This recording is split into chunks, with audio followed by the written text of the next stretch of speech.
Hi, and welcome to today's live reading of Hot for Me by Tam DeRudder Jackson, presented by Itsy Bitsy Book Bits. Chapter 1, Adam.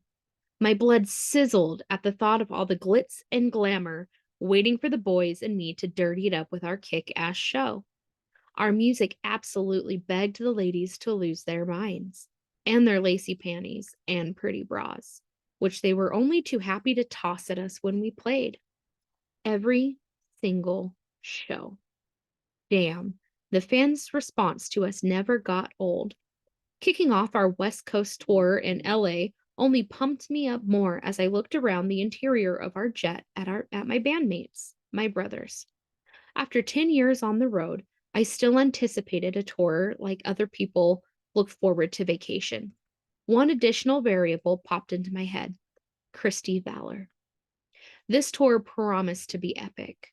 What put that smirk on your face, Tron? Blue asked from his comfy seat on one of our jet's three couches. Just thinking about the tour. Damn, I do love playing to a sold out coliseum. Makes this rock and roll circus of ours too fucking fun. Blue grinned. I know what you mean, brother. Next to being with my girl here, he gave his fiancée, Ashley's thigh an affectionate squeeze. Playing the big venues is the greatest rush in the world. Adding in that wild thing named Cristy Valor is definitely going to make this tour a circus. Garrett groused from the captain's chair beside me. Are you pissy because it wasn't your idea or because we all agreed to the experiment? Dakota asked. Huh. I thought Dakota was sleeping off his early morning after squeaking out a tie in his newest race to the airport competition with Jack. Instead of answering, Garrett tried to use his eyes to burn a hole through Annabelle Stewart's sleeping head resting on Dakota's shoulder. Without another word, he turned away with a look of disgust. I joined him in a little day drinking during the flight, but apparently my brand of beer had a more mellowing effect than his. Either that or he thought he'd been shown up by Annabelle, the band's intern.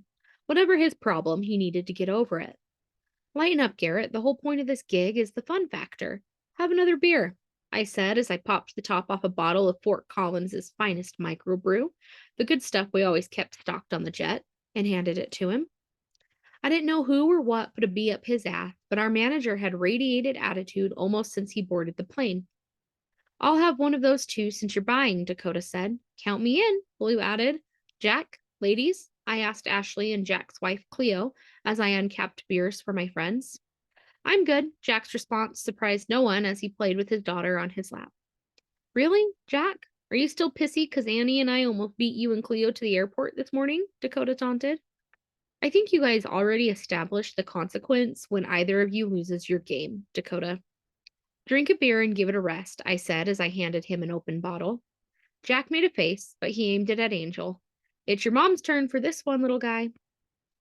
How is it you always get the easy ones? Cleo demanded. Timing, Cleo, Jack grinned. Remember what I do for a living? Drummers are not only good with rhythm, but we also have excellent timing. He waggled his eyebrows at her.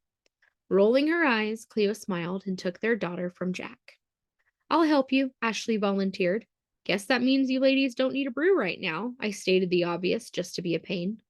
Not unless you'd like to take over, Cleo pretended to hand Angel to me. Waving a hand in front of my nose, I said, I'll pass. Angel's adorable, my all-time favorite kid, but diapers give me hives. One day, some woman is going to call you out on that, Tron, Blue said with a smirk as I handed him his beer. Fat chance of that. As part of the last half of the band still standing, I saluted Dakota with my beer. I think it's incumbent upon me to uphold the reputation of Balefire. Music, girls, and booze. I grinned and downed half my beer to punctuate the point. Incumbent? Are you for fucking real? Blue asked, laughing. Hey, if that online college you got your degree from didn't teach you any vocabulary, you should probably demand your money back, I shot back. Jack, I think we need to give this guy more to do when we write in his parts. Obviously, he has way too much time to think. Jack smiled at Blue. Or he can write more songs himself, slacker. The last part Jack directed at me. I flipped him the bird and looked over at Dakota, who hadn't chimed in with his usual off-the-wall shit. He'd pulled the bill of his hat down to pretend to sleep, but he brought his beer to his mouth and took a pull, which in and of itself didn't mean much. His other hand, however, tracing patterns on Annabelle's knee, where she sat beside him on the couch, definitely warranted my attention. Raising my eyebrows at Jack and Blue, I drew their attention to the tableau on the third couch, and both raised their brows in question.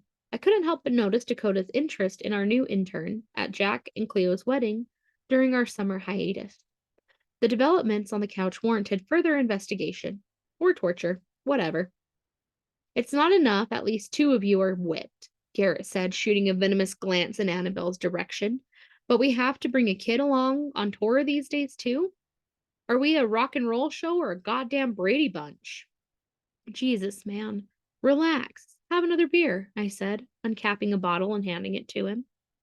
Don't know what's up your ass, Garrett, but get over it. You booked us on a sold-out tour. We're going to blow the minds of every fan in attendance. The press is going to love us, and the party starting in LA isn't stopping until we hit Houston after Thanksgiving. Blew down the rest of his beer for emphasis. I think, hit me with another. Tron, since you're up. Since when did I become the freaking bartender on this ride? Since you're the only band member not shacking up with some woman, Garrett mumbled, turning his back to the rest of the cabin. As I pulled another beer from the fridge, I shot Blue a look and caught him glaring at Garrett's back. Right when I thought I might be stepping in to clean up the mess before he made it, Blue stuck out his tongue and blew a raspberry at Garrett. 1 second, it felt like the cabin pressure might blow out our eardrums. The next, the whole place filled with air and morphed into peals of laughter. Cristy. Balefire wants you to tour with them. When Gretchen Hoff, my manager and oldest friend, first approached me with a request from someone associated with Balefire, I thought she was joking. You know, Gretch, the hottest band in the universe doesn't need anyone to help amp up their popularity or their sound. Neither do I. I've played sold-out shows in major stadiums all over the world. I raised a brow. Shows you've booked and organized. You've made a name for yourself, especially these last few years, Cristy girl, for sure. Gretchen kicked back in a lounge chair and slugged back some of her favorite vodka cocktail. But this is a hell of an opportunity to showcase your range, launch you beyond pop diva and into the realm of megastar. Lying now on the massage table in my hotel suite, I remembered our conversation from a few months back. The idea of being a megastar, whatever that was, wasn't one of my biggest goals, yet the more I'd thought about it, the more the idea of playing some shows with the Balefire boys intrigued me. The bad boys of rock and roll teaming up with the naughty girl of pop presented all sorts of possibilities for fun. The kind of fun that would mortify my parents. Geez, I hated it when they invaded my head whenever I thought about cutting loose. Though I'd traded my long brunette locks for a bottle blonde pixie cut, sometimes I could still feel the tightness of the severe bun my mother insisted on. These days, I wore tops with plunging necklines and tight mini skirts, but every now and then I could still feel the collar and top button of my thick, formless shirt chafing my neck, the constriction of maxi skirts falling to my ankles, the censure in their voices as they bombarded me with cherry-picked Bible verses chastising me on my behavior, my dress, my songs echoing in the corners of my mind, because of course, everything about me had always been wrong. My growl of frustration at myself resulted in the extra pressure the monsieur exerted on my shoulders. Sighing, I turned my thoughts to the other consideration involved in going on this tour. One-upping my former BFF, picturing Molly Tatum's claws scratching ineffectually at the news of me touring with Balefire. I purred with self-satisfaction. She'd been doing a number on me in the tabloids for weeks. Rumor had it, she'd also started working on a song, or maybe an entire album, documenting all the ways I'd wronged her. Except for the real reason, the part where I had more #1 songs than she did on every outlet, from Spotify to iTunes, to the good old Billboard Hot 100. A no-holds-barred war in the tabs loomed when she found out about me joining Balefire's most recent tour. If she weren't such a diva, the two of us could have rivaled Balefire with a tour of our own. Now she could sit her jealous rump on the sidelines and try to disguise her whining in her pathetic little songs. No doubt the grin spreading over my features looked feline as I stretched lazily and rolled over onto my back.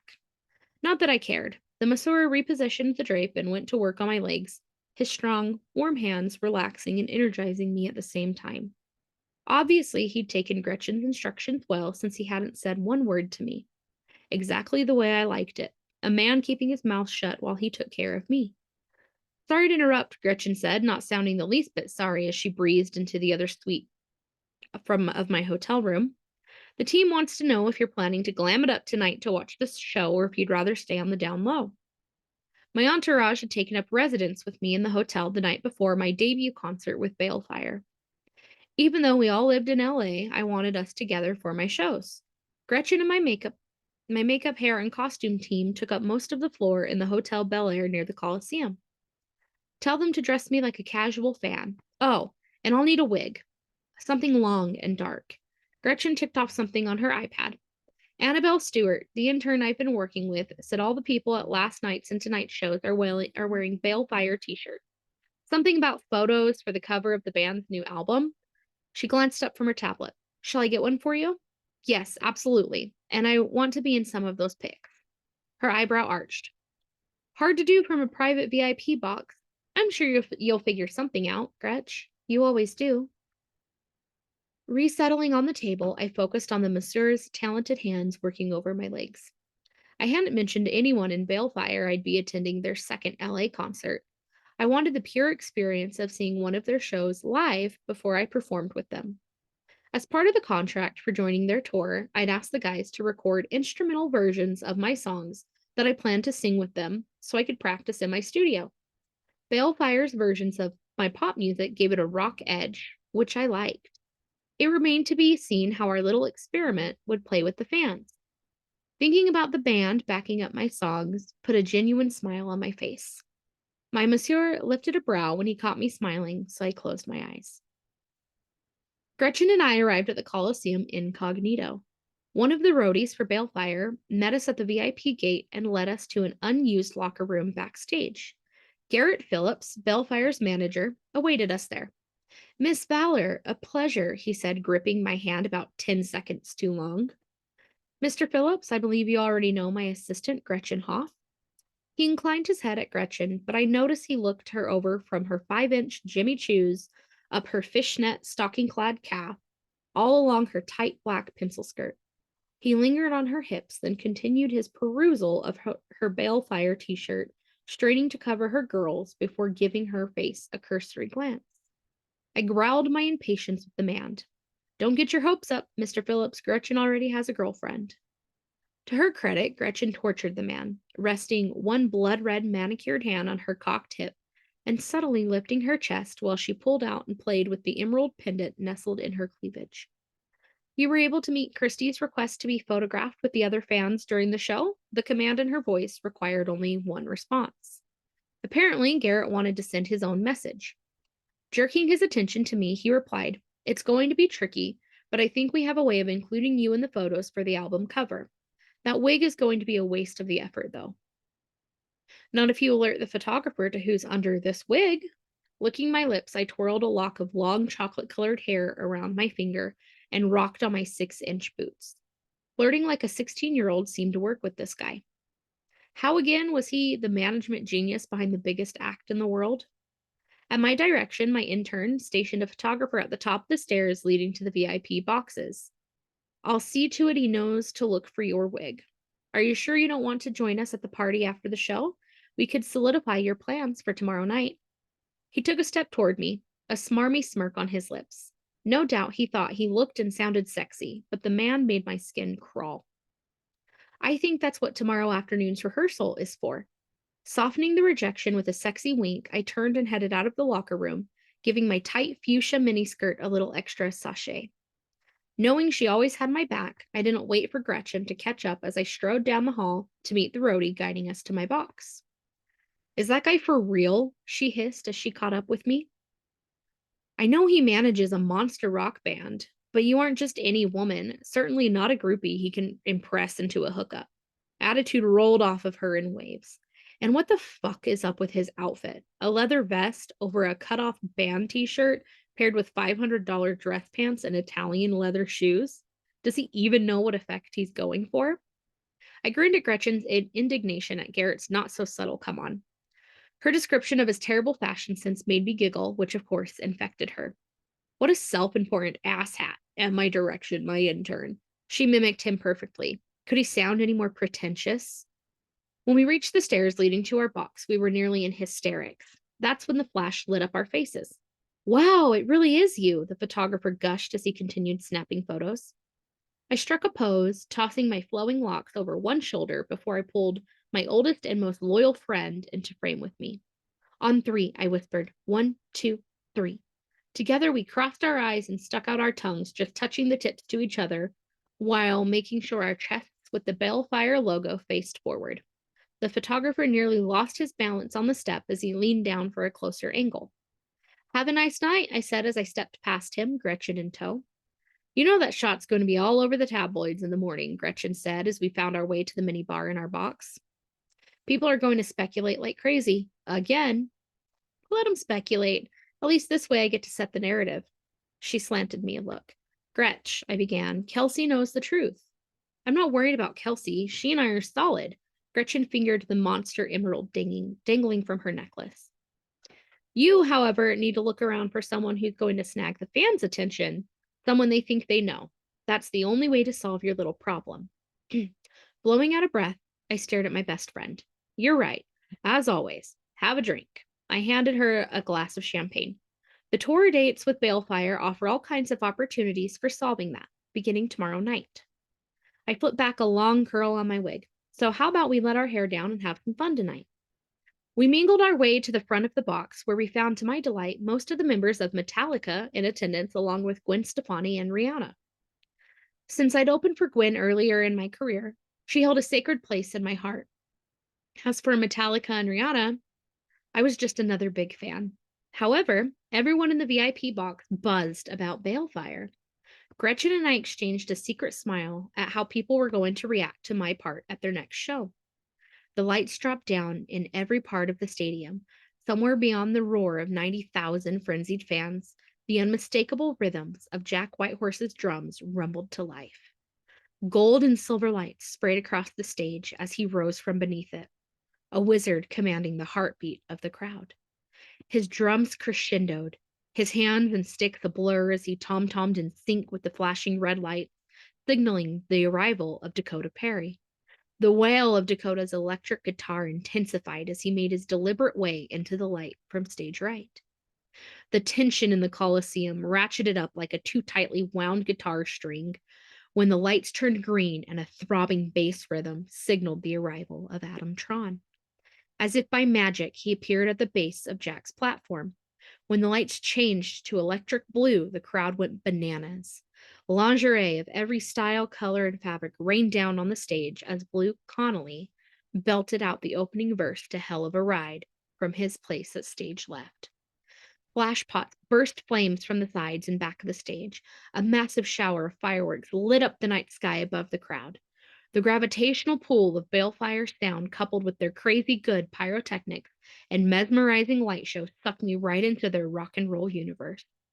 When they finished playing their opening song, I was both elated and wrung out, and they'd only started the show. Judging from the shouts, high fives, wide open grins, and the general need to fill our lungs with air, everyone else in the box experienced the same thing I did. Holy buckets, these boys came to play. That was some opening, Gretchen shouted in my ear. They definitely blew the doors off this place. No doubt everyone in the box could hear the awe in my voice. That was all the time Balefire gave us before they launched into their next song. For a solid hour, the band didn't give the crowd a rest. Sweat poured down my back from beneath the heavy hair on my wig because I couldn't stay still. It wouldn't have surprised me if we cracked the cement floor of our VIP box with the way we all danced together to Balefire's kick butt music.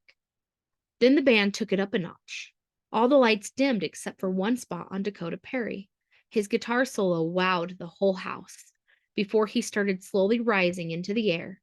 When he stopped about 15 feet above the stage, someone slingshotted a lacy red thong, landing it perfectly to dangle from the neck of his guitar. Dakota burst out laughing. Fucking beautiful shot, babe. Makes a guy wonder what else you do well, he said into his head mic. The screams from the adoring female fans in the audience drowned out whatever else he said.